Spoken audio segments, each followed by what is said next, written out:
الحمد لله حمدا كثيرا طيبا مباركا فيه اللهم صل وسلم على نبينا محمد۔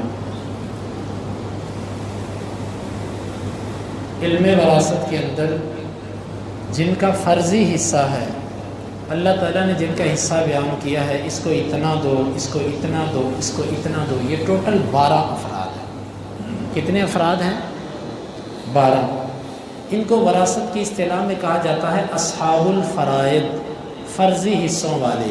یہ 12 افراد ہیں، جن میں سے 4 مرد ہیں اور 8 عورتیں۔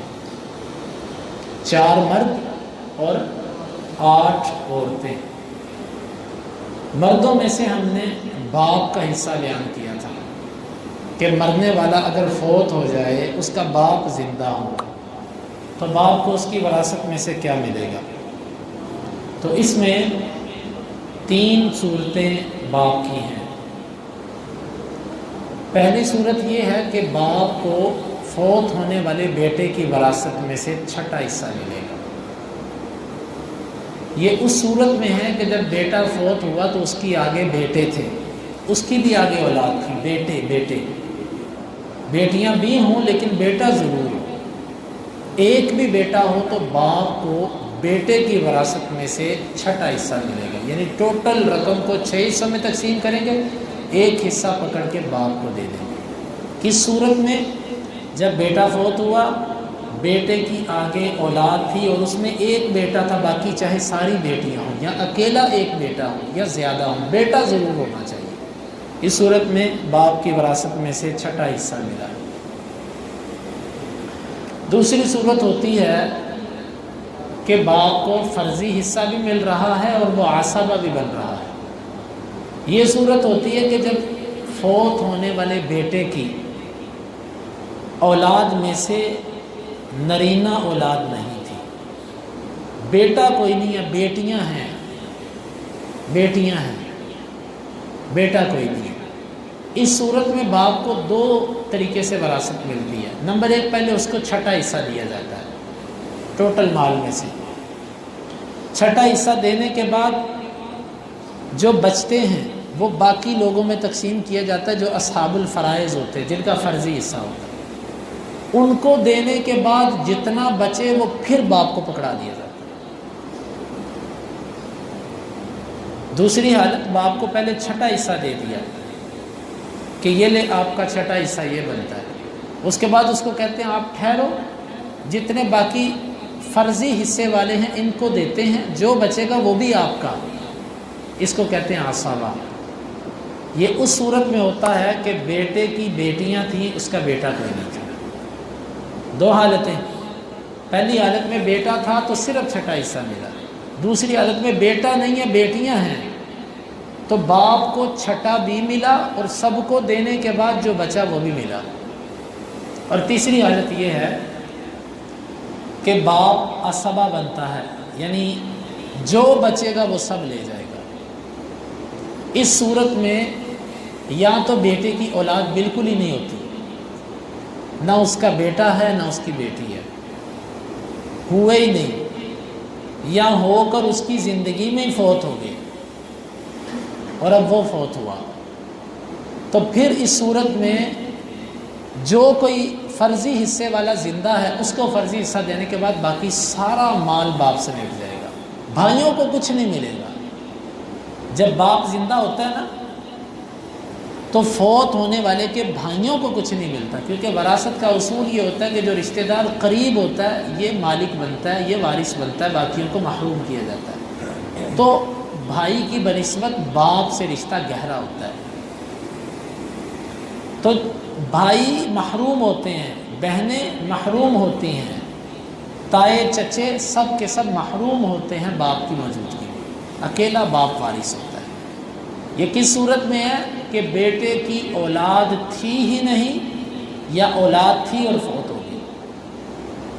اور اس میں یہ بات بھی ذہن میں رکھیں کہ بیٹے اور بیٹی سے مراد نیچے تک ہے۔ مثال کے طور پہ ایک بندہ فوت ہوا، اس کا بیٹا بھی فوت ہو چکا ہوا تھا لیکن بیٹا بھی شادی شدہ تھا، آگے اس کا بیٹا موجود ہے، یعنی اس کا پوتا موجود ہے، تو اس صورت میں بھی باپ کو چھٹا حصہ ہی ملے گا، یعنی بیٹے سے مراد نیچے تک، بیٹا ہو، پوتا ہو، پڑپوتا ہو، یہ سب مراد ہوتے ہیں۔ اور اسی طرح بیٹی، اس کے لیے بھی دیکھا جائے گا۔ اور تیسری حالت بھی یہ ہے کہ یا تو شادی نہیں ہوئی، اس صورت میں بھی باپ سارے کے سارے مال کا وارث ہوتا ہے۔ شادی ہوئی، اولاد ہوئی نہیں، اس صورت میں بھی باپ فرضی حصہ دینے کے بعد سارے کا وارث ہے۔ اور تیسری صورت ہے کہ اولاد ہوئی اور فوت ہو گئی، موجود کوئی بھی نہیں ہے، اس صورت میں بھی باپ باقی ماندہ سب کا سب لے جائے گا۔ یہ باپ کی 3 حالتیں ہیں وراثت کے اندر۔ خلاصتاً پھر سنیں، صرف چھٹا حصہ جب بیٹے کا آگے سے بیٹا یا اس کا بیٹا یا اس کا بیٹا نیچے تک کوئی ہو۔ نمبر 2، چھٹا حصہ بھی ملا اور باقی ماندہ بھی ملا۔ یہ اس صورت میں ہے کہ جب فوت ہونے والے کی آگے سے بیٹی تھی یا بیٹی کی بیٹی آگے، یوں سلسلہ بیٹی۔ اور تیسری صورت یہ ہے کہ جب فوت ہونے والے کا نہ بیٹا تھا نہ بیٹی تھی، کوئی بھی نہیں تھا، اس صورت میں جتنا بچے گا سب کا سب اس کا ہو گیا۔ اس کو کہتے ہیں عصبہ، علم میراث کی اصطلاح میں۔ یہ 3 حالتیں ہیں باپ کی۔ اس کے بعد دادا، دادے کی وراثت اسی طرح ہے جس طرح باپ کی وراثت ہے۔ جس طرح باپ کی 3 حالتیں ہیں نا، چھٹا حصہ، چھٹے کے ساتھ زائد جو بچے گا وہ، اور تیسری صورت ہوتی ہے جو بچا دینے کے بعد وہ سب اس کا۔ یہی 3 حالتیں دادے کی ہیں۔ لیکن عربی زبان کے اندر نانے کو بھی دادا کہا جاتا ہے۔ جو نانا ہوتا ہے نا، اس کو بھی جد کہا جاتا ہے، اور جو دادا ہوتا ہے اس کو بھی جد کہتے ہیں، دادا کہتے ہیں۔ لیکن اہل علم نے اس کی تعریف یہ کی ہے کہ جد صحیح، جد صحیح وہ ہوتا ہے کہ اس کے اور میت کے درمیان کوئی عورت نہ آئے۔ مثلا نانے کو لیتے ہیں، نانا اور اس کا نواسا فوت ہو جائے، تو فوت ہونے والی میت اور نانے کے درمیان عورت آ رہی ہے کہ نہیں آ رہی؟ ماں آ رہی ہے نا، ماں کی وجہ سے رشتہ قائم ہو رہا ہے نانے کے ساتھ، یہ وارث نہیں بن سکتا۔ جس کی میت کی طرف نسبت کرتے وقت درمیان میں عورت آ جائے وہ وارث نہیں ہوتا، یعنی نانا، یہ وارث نہیں بن سکتا۔ اور اوپر دیکھیں، اب جد دادے کو دیکھیں، دادا اور فوت ہونے والے پوتے کے درمیان جب ہم دیکھیں گے تو درمیان میں مرد آ رہا ہے، باپ آ رہا ہے، لہذا یہ جد صحیح ہے، یہ وارث بنے گا۔ تو جد صحیح جو ہوتا ہے، صحیح دادا، اس کے لیے یہ ہے کہ یہی 3 حالتیں ہیں، لیکن دادے کو وراثت ملتی ہی تب ہے جب باپ نہ ہو۔ جب فوت ہونے والے کا باپ زندہ ہو تو دادے کو کچھ نہیں ملتا۔ بات سمجھ آ گئی؟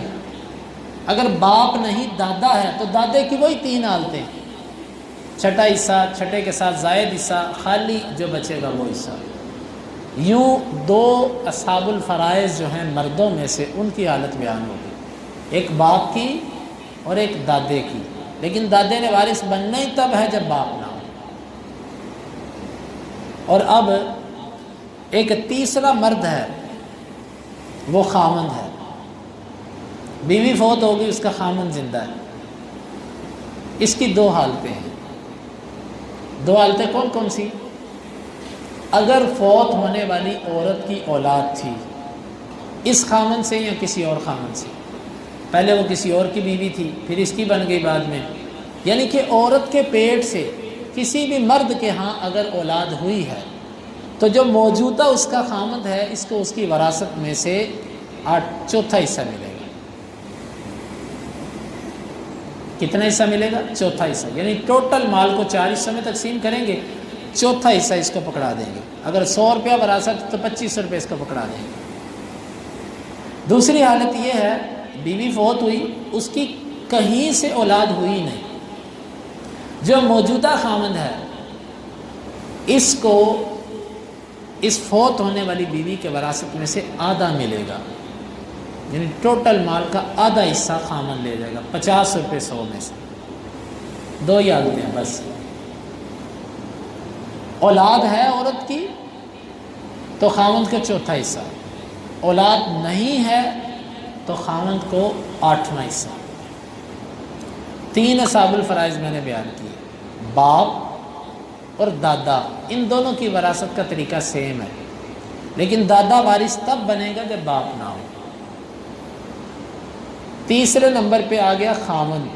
خاوند کی وراثت 2 طریقوں سے ہے، بیوی کی اولاد ہے تو 4تھا حصہ، بیوی کی اولاد نہیں تو آدھا، نصف لے گا۔ اور مردوں میں سے اب ایک اصحاب الفرائض یعنی ایک مرد بچتا ہے، یہ ہے ماں کی طرف سے جو بھائی ہوتا ہے۔ انسان کے 3 طرح کے بھائی ہوتے ہیں، سکا بھائی، اور جو یعنی کہ ماں باپ ایک ہیں، اس کو سکا بھائی بولتے ہیں۔ مائیں مختلف ہو جائیں، باپ ایک ہو تو اس کو بولتے ہیں پدری، اور عربی زبان کے اندر علاتی بھائی یعنی پدری بھائی، باپ کی طرف سے بھائی۔ اور اگر ماں ایک ہو باپ مختلف ہو، پہلے کسی اور کی بیوی تھی، وہاں سے اس کے بعد کسی اور سے شادی ہو گئی، کچھ اولاد پہلے خامن سے، کچھ اولاد بعد والے خامن سے، یہ بچے جن کی ماں ایک ہے اس کو اخیافی بھائی بولتے ہیں، اور ہماری زبان میں مادری بھائی، ماں کی طرف سے بھائی۔ چوتھا اصحاب الفرائض میں سے جو آتا ہے نا، وہ ماں کی طرف سے بھائی ہوتا ہے۔ آدمی فوت ہو گیا، باپ زندہ نہیں ہے، کیونکہ اگر باپ ہو تو بھائیوں کو وراثت ملے گی نہیں، دادا بھی زندہ نہیں ہے، اب بھائی زندہ ہے۔ بھائیوں میں سے جو ماں کی طرف سے بھائی ہے نا، جن دونوں کی ماں ایک ہے، یہ باپ مختلف ہیں، یہ بھی وارث بنے گا۔ اس کی بھی 2 صورتیں ہیں۔ ٹوٹل مال میں سے 6ٹھا حصہ ملے گا اگر ایک ہے۔ اگر یہ بھائی اکیلا ہے تو ٹوٹل مال میں سے کتنا ملے گا؟ 6ٹھا حصہ، جس طرح باپ کو ملا تھا۔ اگر ایک سے زیادہ ہوں، 2 ہوں، 3 ہوں، 4 ہوں، جتنے بھی ہوں،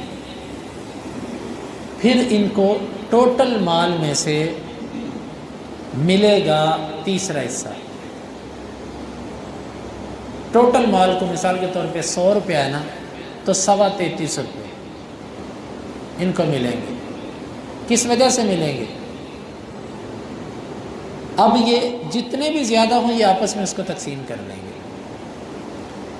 یہ ماں کی طرف سے جو بھائی ہوتا ہے نا مرنے والے کا، اس کی وراثت کی بھی 2 حالتیں بنی۔ ایک حالت میں 6ٹھا حصہ جب اکیلا ہو، اگر ایک سے زیادہ ہو پھر جتنے بھی ہوں ان کو 3را حصہ پکڑا کے کہا جائے گا لو آپس میں بانٹ لو۔ ایک اور بات، یہ جو ہوتے ہیں نا، یہ ماں کی طرف سے بھائی، ان کے کچھ خاص احکام ہیں، وہ انشاءاللہ ہم اگلے درس کے اندر بیان کر دیں گے۔ تو یہ 4 قسم کے مرد تھے جن کا وراثت کے اندر فرضی حصہ ہوتا ہے، اس کے علاوہ جتنے مرد ہیں ان کا فرضی حصہ نہیں ہوتا، وہ عصبہ بنتے ہیں۔ اب یہ 4 مرد ہیں، آپ ان کی صورتوں کو یاد کر لیں، اپنے ذہن کے اندر بٹھائیں، کوئی چیز نہیں سمجھ آئی تو وہ دوبارہ پوچھ لیں، تاکہ اگلے سبق کے اندر ہم اس سے آگے بات کو چلا سکیں۔